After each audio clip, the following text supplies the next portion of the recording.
News world में आपका स्वागत है और मैं हूं मोहम्मद कमर खान। सबसे पहले आप सभी को न्यूज वर्ल्ड और डिजियाना ग्रुप की ओर से नए साल की हार्दिक शुभकामनाएं। साल 2020 की विदाई है। 2021 के आगमन को लेकर युवाओं से लेकर बच्चों बुजुर्गों में खुशी देखने को मिली, लेकिन कोरोना गाइडलाइन से इस बार इसके स्वागत में कहीं कमियां देखने को मिल रही हैं। 2020 को पीछे छोड़कर नव वर्ष के स्वागत को लेकर लोग आतुर हैं, लेकिन इस बार पुलिस का सजग पहरा भी रहेगा। कोरोना संक्रमण को लेकर राज्य सरकारें पहले से ही गाइडलाइन जारी कर चुकी हैं। इस बार न तो आतिशबाजी का शोर सुनाई देगा और न ही सड़कों पर हुल्लड़ देखने को मिल सकेगा। 2020 कोरोना वायरस की भेंट चढ़ गया है। उस पर साल के जाते जाते इसी साल में कोरोना वायरस के नए स्ट्रेन ने रही सही कसर भी पूरी कर दी। भारत भी इस नए स्ट्रीम से अछूता नहीं है। ऐसे में शासन प्रशासन स्तर पर गंभीरता देखी जा रही है और नए जश्न को लेकर जारी की गई गाइडलाइन का सख्ती से पालन होगा। साल भर लॉकडाउन की बंदिश झेलने के बाद कोरोना वैक्सीन आने की खबर से लोगों के चेहरे पर कुछ रौनक लौटती दिखाई दी और हर कोई नए साल के स्वागत की जोर शोर से तैयारी में जुटता नजर आया। लेकिन नए कोरोना स्ट्रेन को देखते हुए फिर से जारी हो रही पाबंदियां सारा मजा किरकिरा करती दिखाई दे रही हैं। हालांकि ये ज़रूरी भी है, जिस तरह से गाइडलाइन जारी की गई है इसका पालन भी करना होगा। और नए साल की पूर्व संध्या पर होने वाले आयोजनों पर कई शहरों में पूरी तरह से प्रतिबंध लगा दिया गया है। कई शहरों में धारा 144 लागू कर दी गई है। देश में कहीं लॉकडाउन की खबरें भी सामने आई हैं। नाइट कर्फ्यू को लेकर भी शासन प्रशासन स्तर पर कदम उठाए गए। कोरोना का साया, नया साल आया। जी हाँ, यही आज बात मुद्दे की चर्चा आगे बढ़ाएंगे, मेहमानों से भी जुड़ेंगे और लेकिन उससे पहले देखते हैं ये रिपोर्ट।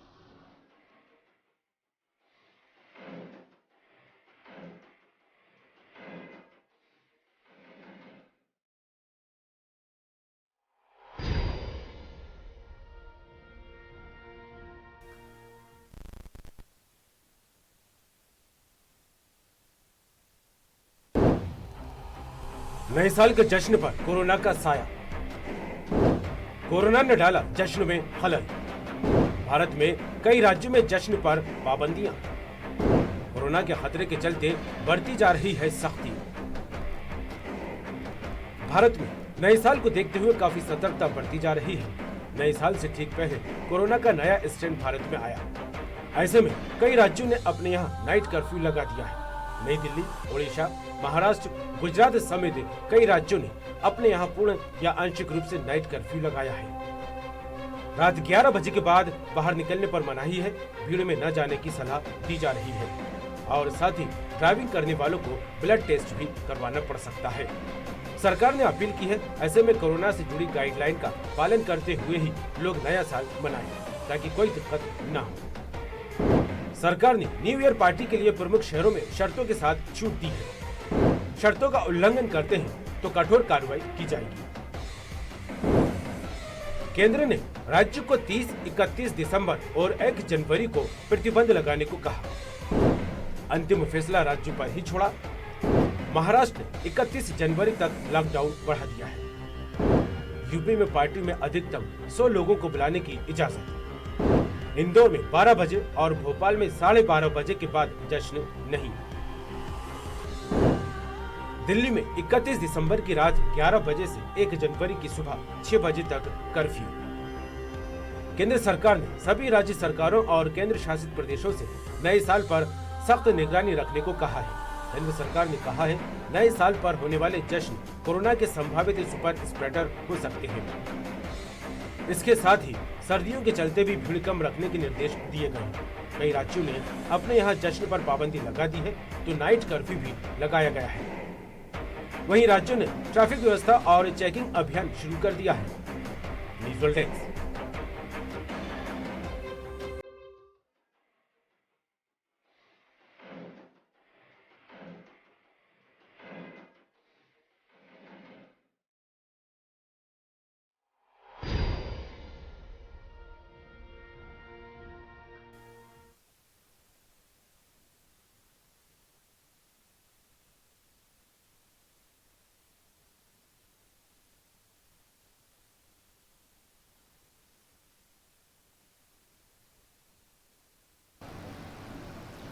कोरोना का साया नए साल आया। जी हाँ, जिस तरह से गाइडलाइन जारी की गई है वो ज़रूरी भी है बेहद, क्योंकि एक साल कोरोना संक्रमण को सारी दुनिया ने देखा है, किस तरह की परेशानियां आई हैं। जोश जश्न एक अलग चीज़ है, ये भी ज़रूरी है ज़िंदगी में, लेकिन अगर ये सारी चीज़ें स्वस्थ रहे और तंदुरुस्त रहे तब ज़्यादा अच्छी लगती हैं। लेकिन इन्हीं तब बातों को लेकर जिस तरह से माहौल बना है और गाइडलाइन भी जारी की गई है और इसका पालन करना भी बेहद ज़रूरी है। चर्चा आगे बढ़ाएंगे, हमारे साथ मेहमान जुड़ गए हैं। चेतन सिंह हमारे साथ रहेंगे, बीजेपी नेता, आपका बहुत बहुत स्वागत है। राकेश सिंह यादव हमारे साथ रहेंगे, कांग्रेस नेता, आपका भी बहुत बहुत स्वागत है। वरिष्ठ पत्रकार सूर्यकांत चतुर्वेदी जी हमारे साथ रहेंगे, आपका भी स्वागत है। सूर्यकांत जी, जिस तरह से देखा जाए कोरोना वायरस महामारी 2020 पूरा साल इसमें गुजरता दिखाई दिया, लेकिन जोश और जज्बा नए साल के स्वागत को लेकर देशवासियों में, पूरी दुनिया में जो देखने को मिल रहा है ज़रूरी भी है। लेकिन जिस तरह से एक महामारी ने सबको सकते में डाल दिया था, काफ़ी नुकसान हुआ, आर्थिक संकट यहाँ देखने को मिला। अब जो नई गाइडलाइन जारी की गई है वो भी बेहद ज़रूरी है। किस तरह देखें इन बातों को? देखिए, कोरोना जैसी महामारी को लेकर लोगों में जागरूकता का नितांत आवश्यकता है और लोगों को स्वयं जागरूक होकर आगे आना चाहिए इस मामले में। बिल्कुल, क्योंकि अगर आप स्वस्थ है, तन स्वस्थ है आपका, तो फिर आप किसी भी चीज से निपट सकते हैं। लेकिन जब आप स्वस्थ नहीं रहेंगे तो जोश और जश्न का कोई मतलब नहीं रह जाता है। मैं तो कहूंगा कि सरकार को चाहिए था कि इस समय जोश और जश्न में लोग सोशल डिस्टेंसिंग का पालन करना पूरी तरह से भूल जाते हैं। जोश और जश्न मनाया जाना चाहिए, लेकिन उसके साथ साथ लोगों को अपनी भावनाओं पर भी काबू रखना चाहिए। खासतौर पर कोरोना जैसी महामारी जो संक्रमण के माध्यम से बहुत तेजी से फैलती है, और जिस तरह से हाल ही में एक और नया वायरस उसमें आया है स्ट्रेन नामक, उसको लेकर विशेष एहतियात बरतने की जरूरत है। और मैं तो कहता हूँ कि इस तरह की जब महामारी फैलती है जिसकी चपेट में पूरा विश्व आया हुआ है, पूरे विश्व की अर्थव्यवस्था चौपट हो गई है, लोगों का जीना मुहाल हो गया है, इस समय जो लोगों को दोस्त और जश्न भूल जाना चाहिए, बल्कि एहतियात के तौर पर कदम उठाए जाने चाहिए और लोगों को स्वतः इस मामले में आगे आना चाहिए। क्योंकि अगर आप स्वस्थ नहीं रहेंगे तो बाकी सारी चीजें आपके लिए बेकार हो जाएंगी, और इसके साथ आप खुद स्वस्थ रहेंगे, समाज को स्वस्थ रखेंगे तो निश्चित रूप से आपके लिए अच्छा है, आपकी सेहत के लिए अच्छा है, समाज के लिए अच्छा है, राज्य देश और सबके लिए अच्छा है। तो मैं तो यही कहूंगा कि सरकार की अपनी कुछ सीमाएं हैं। सरकार ने ठीक है 12 बजे तक, कहीं 12:30 बजे तक अनुमति प्रदान की है जोश और जश्न की, लेकिन आप 12 बजे तक अगर भीड़ जुटाएंगे, 12:30 तक भीड़ जुटाएंगे तो भी संक्रमण फैलने से आप नहीं रोक सकते हैं। लोगों को सरकार के भरोसे इन सारी चीजों में नहीं रहना चाहिए। लोगों बिल्कुल चतुर्वेदी जी, सरकार के भरोसे जनता को नहीं रुकना चाहिए। सरकार जो गाइडलाइन जारी कर रही है उसका पालन करना भी हम सब प्रदेशवासियों, देशवासियों का भी मुख्य उद्देश्य होना चाहिए, क्योंकि अगर अभी जागरूक हो गए तो आगामी दिन हमारे सुखद और बहुत अच्छे गुजरने वाले होंगे। इसको लेकर उम्मीद बनाई जा सकती है। क्या कहेंगे राकेश सिंह यादव जी? जिस तरह से नया साल आ रहा है लेकिन कोरोना का साया अभी भी बरकरार है, और इस साये के साथ साथ एक और जो सबसे बड़ी चिंता आ गई वो है नए स्ट्रेन को लेकर, और पाबंदियां भी बेहद जरूरी है। किस तरह देखें? देखिए, निश्चित तौर पर नए साल में इस कोरोना की महामारी से हमें छुटकारा मिलना चाहिए। ये सभी ईश्वर से भी प्रार्थना रहेगी और ये लोगों का एक मन भी है। लेकिन अभी जो नया स्ट्रेन पिछले 20 लोग मिल चुके हैं या वो संख्या और बढ़ सकती है, वो बहुत तेजी से फैलता है, उसकी जो वजह रही है उस पर अगर आप गौर फरमाएंगे तो पिछले 2 महीने में वो इंग्लैंड में जितना फैला, उसके बाद सारी फ्लाइट इंडिया आ रही थी और उसके बाद आज सरकार उन पेशेंटों को ढूंढने निकली है कि कोई ट्रेन से चला गया है हैदराबाद। कुछ लोग 2 महीने से जो 25-30 हजार लोग आए हैं तो उनकी कोरोना जांच नहीं हुई, इसका मतलब एयरपोर्ट पे, क्योंकि अब वो पॉजिटिव पाए जा रहे हैं। अब उनको देखा जा रहा है कि उसमें 10 पॉजिटिव निकले और 4 स्ट्रेन के हैं, 2 स्ट्रेन के हैं, और वो इतने लोगों के संपर्क में आ गए, उनकी कॉन्टेक्ट ट्रेसिंग कर रहे हैं। तो जो पहले गलती की थी, जब जनवरी माह में जो गलती हुई उसका भुगतान पूरे साल किया हमने। अब जो गलती हुई है, मुझे ये लगता है कि अगर ये भगवान ना करे कि वो इतना बड़ा मामला हो, लेकिन जो स्थिति दिख रही है जो बिगड़ने की ओर बढ़ रही है, उसमें कहीं ना कहीं सरकार को जो गंभीरता रखना थी, सभी सरकारों को, केंद्र सरकार की बात नहीं कर रहा, केंद्र से राज्य तक जहाँ जहाँ एयरपोर्ट हैं वहाँ क्यों इस बात की जांच नहीं हुई कि कोरोना पॉजिटिव थे और वहां से वो निकल के अपने घरों तक पहुंच गए? 15-15 दिन उनको उन शहरों में हो गए, इसके बाद आप जांच कर रहे हैं तो पॉजिटिव निकल रहे हैं और वो स्ट्रेन के मरीज निकल रहे हैं। ये बड़ा आश्चर्यजनक है और एक घोर लापरवाही। राकेश जी, यहाँ एक खास बात ये भी है, राकेश जी खास बात यहाँ पर ये भी देखी गई कि विदेश से जो लोग लौटे हैं उनमें से कई लोग ऐसे भी जिनके मोबाइल स्विच ऑफ आ रहे हैं, संपर्क नहीं हो पा रहा, ये भी एक चिंता की बड़ी बात है। बिल्कुल, मेरा आपसे वही सवाल है कि अगर वो विदेश से लौटे तो एयरपोर्ट उतरे। चलिए चेतन जी का रुख करूंगा मैं, राकेश जी चेतन जी का रुख करूंगा मैं। बिल्कुल चेतन जी, नए साल के स्वागत के लिए पूरी दुनिया और हमारा देश भी तैयार है, लेकिन कहीं ना कहीं कोरोना के चलते ये जश्न, ये जोश जो है कहीं फीका पड़ता दिखाई दे रहा है। और जिस तरह से गाइडलाइन जारी की गई है वो भी बेहद जरूरी है, इसका पालन करना, उसको अमल में लाना। लेकिन जिस तरह से नए स्ट्रेन को लेकर खबरें जैसी ब्रिटेन से निकलकर सामने आई, उसके बाद ये कहा जा रहा है विपक्ष की तरफ से कि वो उचित कदम उठाने को लेकर गंभीरता नहीं दिखाई दी और इसी तरह की चूक जो है पिछले साल जनवरी में भी देखने को मिली थी। क्या कहें? कमल जी, आरोप प्रत्यारोप लगाना एक अलग बात है। सबसे पहले तो अंग्रेजों के नव वर्ष की आप सबको बधाई, शुभकामना। और जिस प्रकार का यह वर्ष बीता है, बाबा महाकाल से हम सब ये दुआ मांगते हैं कि हमारे भारतवासियों को बचाए, सारे विश्व पर कृपा करें, ताकि मानव सभ्यता पर जो एक खतरा मंडरा रहा है, इस खतरे से किसी तरह से हम सब लोग बच सकें।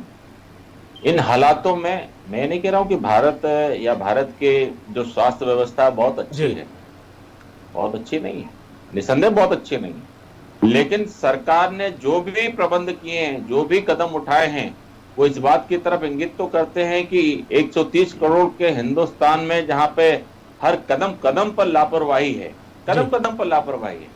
अभी हमारे वरिष्ठ पत्रकार जी चतुर्वेदी जी ने बहुत अच्छी बात कही कि लोग इतना सब देखने के बाद भी अवेयरनेस नहीं, कोई जाति से जोड़ता है, कोई धर्म से जोड़ता है, कोई माननीय मोदी जी ने वायरस का एक मायाजाल फैला इस तरह से जोड़ता है। तो जहां इस तरह की सोच के लोग हों और उनके बीच में भी इतना कंट्रोल करके सारे वायरस को रखना, निश्चित रूप से परमपिता परमेश्वर की असीम कृपा है जी। नया जो वायरस है हम सबके लिए एक चिंता का विषय है। राकेश जी ने जो बात कही, निश्चित रूप से हम सबके लिए अलर्ट मोड पर रहने का समय है। वे भी हिंदुस्तान के नागरिक थे जो विभिन्न देशों की यात्रा करके आए जी। एकदम से उनको रोक देते तो उनके परिजन भी कहते कि हम अपने भारतवर्ष में क्यों नहीं जा सकते, हम अपने भारतवर्ष में नहीं आ सकते। अगर लापरवाही है तो निश्चित रूप से उस पर हमको कदम उठाना चाहिए, लेकिन देश के नागरिकों की भी क्या यह जिम्मेदारी और जवाबदारी नहीं है कि अगर किसी नए प्रकार का वायरस आया है तो उसकी जांच हम कराएं चल करके। आप फॉरेन होकर के आ रहे हो, आप लोगों में ये कहते हो कि हम पढ़े लिखे हैं, समझदार हैं, श्रेष्ठ हैं, सर्वश्रेष्ठ हैं। किस तरह के सर्वश्रेष्ठ आप लोग हो? ये तो आपकी मानवता के इन गुणों से ही हम लोग सहज रूप से कल्पना कर सकते हैं। मुझे लगता है कि देश के नागरिकों को इस बारे में किसी भी बात की किसी भी तरह से भी छिपाने की आवश्यकता नहीं। अगर इस वायरस का अगर कहीं कोई भी अंश पाया जाता है तो सरकार उसके प्रबंध कर रही है, लेकिन ये वायरस आपसे किसी अन्य में नहीं जाए, इसका चिंतन तो आपको भी करना पड़ेगा। बिल्कुल, जनता की भागीदारी भी बेहद जरूरी है। बिल्कुल चेतन जी, जनता की भागीदारी भी बेहद जरूरी है, क्योंकि जागरूकता ही इस बड़ी समस्या से बचा सकती है। क्या कहेंगे सूर्यकांत जी, जिस तरह से नए साल का आगाज हो रहा है और नई साल में सभी की यही उम्मीद है और ईश्वर से प्रार्थना दुआ यही है कि जिस तरह से हमारा 2020 गुजरा उससे कुछ अच्छा होता हुआ 2021 की शुरुआत हो और अब इस तरह की परेशानियां देखने को न मिलती दिखाई दे। लेकिन जिस तरह से नए स्ट्रेन ने एक बार फिर चिंताएं बढ़ा दी है और चिंता भी लाजमी है जिस तरह से देखा जाए, और साथ में यह भी कहा जा रहा है कि कोरोना वायरस ने, महामारी ने बहुत कुछ सिखा दिया है और उसी सीख के आधार पर जो है नए स्ट्रेन को लेकर पहले से तैयारियां होती अब दिखाई देने लगी हैं। क्या कहें? देखिए, आपको बताएं कि ईश्वर अच्छा ही करेगा नए साल में, और नए साल में मुझे लगता है कि कोरोना पर बहुत जल्दी काबू पा लिया जाएगा, क्योंकि जिस हिसाब से विदेशों के साथ साथ स्वदेश अपने देश में भी वैक्सीन तैयार है बनकर, और उनको सिर्फ अनुमति मिलना है केंद्र से। अनुमति मिलने के साथ मुझे लगता है अगले माह से लगभग वैक्सीनेशन का काम अपने देश में भी शुरू हो जाएगा, और सरकारों के स्तर पर इसकी तैयारियां भी बृहद स्तर पर की जा रही हैं। तो यह अच्छी खबर है, लेकिन मेरा फिर वही कहना है कि आखिर क्या जरूरी है कि आप जोश में आकर जश्न मनाएं जी। अगर आप एक साथ जश्न नहीं मनाएंगे तो कोई पहाड़ नहीं टूट पड़ेगा, लेकिन आप उसके माध्यम से समाज को बहुत कुछ दे जाएंगे जी, बहुत कुछ दे सकते हैं। क्योंकि जब आप कोरोना गाइडलाइन का पालन करेंगे तो स्वाभाविक रूप से संक्रमण नहीं फैलेगा। संक्रमण नहीं फैलेगा तो आपके सामने कोरोना का संकट स्वतः समाप्त हो जाएगा। लेकिन देखने में यह आता है, खासतौर पर अपने देश में लोग कर्तव्य को नहीं समझते हैं, अपने अधिकारों की बात जरूर करते हैं। मेरा मानना यह है कि अगर आप 2 गज की दूरी को मेंटेन करेंगे, मास्क लगाकर बात करेंगे, सर्दी खांसी जुकाम का सीजन चल रहा है, सर्दी का मौसम है, ऐसे में अगर आपको थोड़ी भी बीमारी का एहसास होता है, आप तत्काल इलाज के लिए जाएं। आपके लिए जगह जगह क्लिनिक खुले हुए हैं, लेकिन लोग नहीं जाते हैं।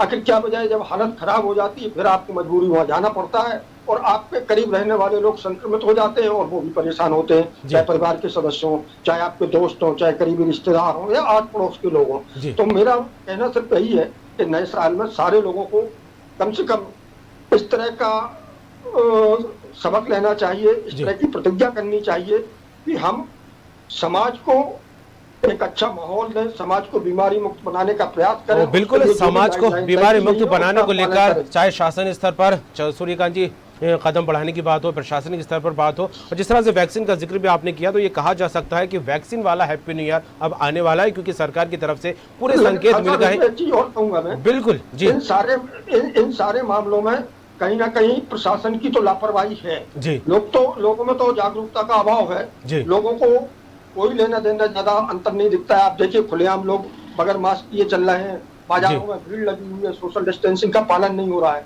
लेकिन प्रशासन का दायित्व है इस मामले में, लेकिन प्रशासनिक कार्रवाई कहीं होती नहीं दिख रही है। शुरुआत में जब चलिए, बिल्कुल गाइडलाइन जारी की जा रही है। कुल मिलाकर ये कहा कि गाइडलाइन को अमल में लाना कहीं ना कहीं कठिन साबित होता दिखाई दे रहा है, क्योंकि जनता भी जागरूक नहीं है। मास्क पहनने को लेकर बार बार हिदायत दी जाती है, अपील की जाती है। क्या कहेंगे राकेश सिंह जी, जिस तरह से नए साल को लेकर जश्न की तैयारियां तो यहाँ पर होती दिखाई दी है, लेकिन जश्न फीका पड़ता दिखाई दे रहा है। लेकिन जनता को भी इस बात से सबक लेना होगा कि कोरोना महामारी के चलते ईद दिवाली की खुशियाँ हमारी जो है फीकी पड़ती दिखाई दी, तो वहीं होली के रंग भी कहीं ना कहीं बेरंग भी होते दिखाई दिए। और अब आगामी दिनों में जिस तरह से तैयारी को लेकर बात कही जा रही है, वैक्सीन को लेकर बात कही जा रही है, तो ये उम्मीद अब जागने लगी है कि वैक्सीन वाला हैप्पी न्यू ईयर आने वाला है। क्या कहेंगे? देखिए, जो बातें अभी कही गई जी, वो सब चीजों का पालन करना क्या जनता का दायित्व है जी। जनता का नेतृत्व कौन करता है? जनता का नेतृत्व राजनीतिक दलों के लोग करते हैं जी। पिछले समय आपने देखा है कि उन्होंने अपने चुनाव के त्योहार कैसे मनाए, कैसी सभाएं हुई, कैसे भंडारे हुए, कैसी रैलियां निकली, चाहे बिहार हो चाहे मध्य प्रदेश के उपचुनाव हो। तो जनता ये भी देखती है कि जब एक नेता की सभा में, जब एक मुख्यमंत्री की सभा में, चाहे विपक्ष का नेता उसकी सभा में जब कोरोना नहीं फैलता है, तो नए साल का जश्न मनाने से कोरोना कैसे फैलेगा? आपको पहले नियम लागू करने के पहले खुद को, अपने आप को उदाहरण के स्वरूप में पेश करना जरूरी होता है। वो दुर्भाग्य से हमारे मध्य प्रदेश के, देश के कोई भी नेता ये उदाहरण प्रस्तुत नहीं कर सके इस कोरोना काल में। जब जब उनको मौका मिला चुनाव प्रचार का, जब जब उनको वोट बटोरना रहे, किसी भी पार्टी के नेता, उन्होंने भरपूर करा है उपयोग जनता का, खूब बुलाया है, खूब खाना खिलाया, अनेक शिकायतें मैंने भी की है, लेकिन कुछ नहीं हुआ। जब ये सब अपने उदाहरण प्रस्तुत कर रखे हैं, प्रधानमंत्री से मुख्यमंत्री से लेके वार्ड के नेता तक, अब आप किस मुंह से जनता से बोलोगे कि आप नियम का पालन करो? जिस देश के नेता ही नियम का पालन नहीं करते हैं, वह कौन सी व्यवस्था की आप बात करते हैं? कौन सी प्रशासनिक व्यवस्था की बात करते हैं? क्यों प्रदेश का मुख्यमंत्री खुद 2-2, 3-3 हजार लोगों की सभा करता है, भंडारे करता है, वहां जब कोरोना नहीं होता है, तो अब आप बोलते हैं नए साल का जश्न में हमने पाबंदी लगाती है कि 12 बजे के बाद आप सब इकट्ठे हो गए तो कोरोना फैल जाए। जनता नहीं समझती है, जनता देखती है जी। उदाहरण अगर आप प्रस्तुत करते तो आज आप बोल सकते थे कि नए साल का जश्न आप मत मनाओ, कोरोना फैलेगा या बाजारों में भीड़ मत। चलिए, इसका जवाब चेतन जी से लेता हूं मैं जी। राकेश जी, इसका जवाब चेतन जी से लेता हूं। चेतन जी, जिस तरह से अभी हाल ही में चुनाव हुए, उपचुनाव, और इसमें जिस तरह का माहौल बना, इसको लेकर जनता ने भी कई सवाल किए, प्रशासन स्तर पर भी और शासन स्तर पर भी, और सरकार से और खुद नेताओं से ये बात बार बार कही गई कि क्या सिर्फ गाइडलाइन जनता के लिए, नेताओं पर या राजनीतिक दलों पर इसका गाइडलाइन को अमल करने की कोई जो है सीमा नहीं होती है? तो इसको लेकर भी कई सवाल उठते दिखाई दिए, और आज राकेश सिंह भी इसी तरह की बात कहते दिखाई दे रहे हैं। क्या कहेंगे? देखिए, सरकार ने हर चीज की गाइडलाइन बनाई है। कोरोना के इस संक्रमण के दौर में बचने की भी गाइडलाइन है। सरकार ने थोड़ी ना कहा कि आप बिना मास्क के घूमिए, सरकार ने कभी नहीं कहा कि आप 2 फीट की दूरी का पालन नहीं करिए। सरकार क्या कर सकती है? सरकार जो कर सकती है, आपको इलाज फ्री किया, आपको वैक्सीन लगने की व्यवस्था कर रही सरकार, आपको लाने ले जाने की व्यवस्था कर रही है, आपके इलाज का सारा खर्च सरकार वहन करे। किस तरह से आप बच सकते हो संक्रमण के दौर में कोरोना से, इस बात की सरकार ने व्यवस्था की, सारा पर्याप्त प्रचार प्रसार किया, लॉकडाउन किया, जो परिस्थितियां हो सकती थी वो किया। महीनों से गरीब क्षेत्र, मिडिल क्लास सबको मुफ्त में खाद्यान्न का वितरण कर रहे हैं। सरकार अपने स्तर पर आत्मनिर्भर भारत की योजना के तहत 1 लाख करोड़ रुपए का निवेश ग्रामीण सेक्टर को ऊंचा उठाने के लिए कर रही। तो सरकार ने अपने स्तर पर सब काम किए हैं। कोई ऐसा नहीं है कि सरकार ने हाथ पे हाथ धर करके बैठ गई। लेकिन क्या इस देश की जनता जनार्दन की कोई जवाबदारी जिम्मेदारी नहीं है? राकेश जी, आप सरकार को कह के इसलिए बचना चाहते हो क्योंकि आपकी सरकारें अब इन बिन 3 बची हैं, इसलिए आप उससे बचना चाह रहे हो। लेकिन सरकार की जवाबदारी जिम्मेदारी से ज्यादा इस देश की जनता की भी जवाबदारी है। जिम्मेदारी सरकार की जवाबदारी जिम्मेदारी सरकार ने अपना पालन किया। जी राकेश जी, फिर आऊंगा मैं आपके पास। चेतन जी की बात पूरी होने दीजिएगा। राकेश जी फिर आऊंगा मैं। सबकी अपनी जवाबदारियां हैं, जिम्मेदारियां हैं। अगर आपके परिवार को कुछ होता है तो क्या सरकार उसमें क्या करेगी? आप बताइए ना। इसलिए बेहतर तो ये है कि मैं चलिए चेतन जी राकेश जी कुछ कहना चाह रहा हूं, उनका जवाब ले लेते हैं। जिस तरह से राकेश जी आपने जिस तरह से कहा है कि क्या जिम्मेदारी सिर्फ गाइडलाइन, जी मेरा सवाल भी सुन लीजिए, क्या जिम्मेदारी गाइडलाइन का जो जिम्मेदारी निभाना जनता के हक में है, जिस तरह की बात आपने कही है, और शासन प्रशासन स्तर पर भी इस पर अमल होना चाहिए। और आपने ये बात भी कही कि पार्टियों से जुड़े नेताओं की भी जिम्मेदारी है। आप भी पार्टी से जुड़े नेता हैं, आपके हिसाब से क्या कुछ कदम उठाए जा रहे हैं? कांग्रेस ने भी बहुत सारी सभाएं करी है, तो वो नियम क्या सिर्फ जनता के लिए है? कांग्रेस के, बीजेपी के लिए, प्रधानमंत्री के लिए, मुख्यमंत्री पे लागू नहीं होते हैं क्या कोरोना के नियम? ये पूछ रहा हूं मैं आपसे। वो समय क्यों विरोध नहीं करा? जी अब जनता को आप बोल रहे हैं कि नियम का पालन करो, ये मत करो, 2 गज की दूरी रखो। आपके प्रधानमंत्री बिहार में सभा कर रहे थे, कांग्रेस के राज्यों में भी सभाएं हो रही थी। मैं तो सभी का बोल रहा हूँ। तो नियम सिर्फ जनता के लिए होते हैं क्या, नेताओं के लिए नहीं होते हैं? जी ये सब उदाहरण किसी नेता ने प्रस्तुत करा कि देखिए राकेश जी रैली करूंगा? जी चेतन जी, माननीय प्रधानमंत्री जी ने तो इतना नियम का पालन किया है कि जिस दिन से इस देश में कोरोना आया है उन्होंने अपने केस की कटिंग नहीं कराई। उन्होंने कभी भी बिना मास्क के किसी भी 10 फीट से पहले जाने की अनुमति नहीं दी। मुझे लगता है अगर देश के प्रधानमंत्री को देख करके अगर जनता चलती तो जनता को स्वतः ही समझना था कि माननीय देश के प्रधानमंत्री जी क्या कहना चाहते हैं, वे क्या चाहते हैं हम लोगों से, तो जनता स्वतः पालन करती। अब कोई संवैधानिक व्यवस्थाएं हैं, अगर वे कहीं किसी राज्य में चुनाव कराते हैं तो क्या लीडर को उस राज्य में जाकर के चुनाव प्रचार पार्टी का नहीं करना है क्या? करना पड़ेगा। जो सरकार के नियम देखिए, नियम सबके लिए बने राकेश जी, ऐसा नहीं है कि नियम चुनाव में नहीं बने हैं। मैं वही पूछना चाह रहा हूँ। आज नहीं करा लोगों ने, आज भी नहीं कर रहे ना। खुले बाजार है, सब चीज है, वो कर रहा है। लेकिन यही है कि सरकार किस पे डंडा लेकर के बैठे? आप बताइए राकेश जी, क्या ये संभव है? प्रधानमंत्री तो कर सकते हैं, सांसद तो कर सकते हैं, उन्हें उदाहरण प्रस्तुत। चलिए वक्त कम है चेतन जी, राकेश जी वक्त कम है। अंतिम प्रतिक्रिया में सूर्यकांत चतुर्वेदी जी से लेना चाहूंगा। सूर्यकांत जी, जिस तरह का माहौल बना हुआ है कोरोना को लेकर, हालांकि शुरुआती दौर से अगस्त, सितंबर, अक्टूबर के जो आंकड़े देखा जाए तो जिस तरह से लगातार पॉजिटिव मरीजों की संख्या बढ़ती दिखाई दी थी, ये उम्मीद जताई जाने लगी थी 1 करोड़ का आंकड़ा पार कर लेगा प्रतिदिन, जिस तरह से आंकड़े आ रहे थे। लेकिन साल जाते जाते एक अच्छी खबर यह भी निकलकर सामने आई कि यह आंकड़ा 1/4 बचा है। 25,000, 26,000, 20,000 तक यह आंकड़ा पहुंचता दिखाई दिया पॉजिटिव मरीजों का। तो कहीं ना कहीं जनता की जागरूकता तो दिखी है। शासन प्रशासन स्तर पर कदम जरूर उठाए गए, लेकिन जनता भी जागरूक हुई है, तभी इस तरह के कदम जो है कोरोना पॉजिटिव मरीज कम होते दिखाई दिए। लेकिन आगामी दिनों में एक नए स्ट्रेन को लेकर एक बड़ी चिंता बनी हुई है, इसको लेकर क्या कहेंगे?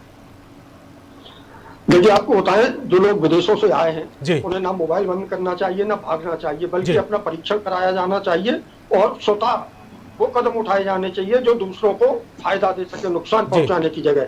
रही बात, जैसा यादव जी ने कहा है, मैं इस बात से सहमत हूं कि भारत एक लोकतांत्रिक देश है, लेकिन उस लोकतांत्रिक देश में राजनीतिक दलों के लिए, कोई भी दल हो, उनके लिए कोई नियम नहीं होते, कोई कानून नहीं होते, ना वो पालन करते हैं। नियम और कानून सिर्फ जनता के लिए बनाए जाते हैं, चाहे कोई मामला हो। कोरोना का मामला छोड़ दीजिए आप, बाकी सारे मामले अब आप देख लीजिए, कोई भी राजनीतिक दल हो, डंके की चोट पर यह नहीं कह सकता कि उसने सारे के सारे नियमों को फॉलो किया है। और उन्हें ही देख के, क्योंकि जनता के लिए आइडल कौन होता है? जनप्रतिनिधि। उनको देखते हुए जनता भी उसी तरह के कदम उठाती है। तो निश्चित रूप से इन सारे मामलों में आम जनता से ज्यादा राजनीतिक दलों के लोग ज्यादा दोषी हैं। जी चलिए बिल्कुल, अब देखने वाली बात होगी। नया साल का आगाज होने वाला है, 2020 को विदाई दी जा रही है, लेकिन ये 2020 काफ़ी यादगार रहेगा। जिस तरह की स्थिति, इस तरह की तस्वीर इस पूरे साल देखने को मिली। आप तीनों ही मेहमान, चेतन सिंह जी बीजेपी नेता, राकेश सिंह यादव जी कांग्रेस नेता और सूर्यकांत चतुर्वेदी जी वरिष्ठ पत्रकार, आपका तीनों का बहुत बहुत शुक्रिया जुड़ने के लिए, चर्चा में भाग लेने के लिए। जिस तरह से देखा जाए, कोरोना काल अभी खत्म नहीं हुआ है, लेकिन 2020 की विदाई जरूर होने जा रही है। 2020 खत्म हो गया है और अब शुरुआत जिस तरह से कही जा रही है 2021 के स्वागत को लेकर कि 2020-21 की जो शुरुआत होगी काफ़ी अच्छी होगी, उम्मीद जताई जाने लगी है। ईश्वर से यही प्रार्थना, यही दुआ की जा रही है कि जिस तरह का 2020 गुजरा है, भगवान उससे सबको महफूज रखे। और अब जो नए स्ट्रेन को लेकर चिंताएं बढ़ती दिखाई दे रही हैं, नए साल का जश्न भी जनता मनाने को लेकर अग्रसर होती दिखाई दे रही है। तैयारियां भी की गई हैं, लेकिन इस बीच गाइडलाइन भी जारी की गई है शासन स्तर पर, प्रशासनिक स्तर पर। लेकिन जिस तरह से शासन प्रशासन में गाइडलाइन जारी की गई है, तो जनता का भी ये फर्ज बनता है कि उसको इस गाइडलाइन का पालन करना चाहिए, क्योंकि सबक सभी ने लिया है 2020 में इस महामारी के चलते। और इसी सबक और इसी सीख के चलते जिस तरह से हमारी जिंदगी जीने का तरीका बदला, तो वहीं अब इसको अमल में लाते हुए गाइडलाइन का पालन करना होगा। 2021 के लिए जश्न जरूर मनाएं, लेकिन गाइडलाइन का पालन करते हुए। अंत में यही कहेंगे, हैप्पी न्यू ईयर, और 2021 में ढेर सारी खुशियां सबको मिले। बात मुद्दे की में इतना ही। दीजिए इजाजत, बाकी खबरों के लिए बने रहिए न्यूज़ वर्ल्ड के साथ।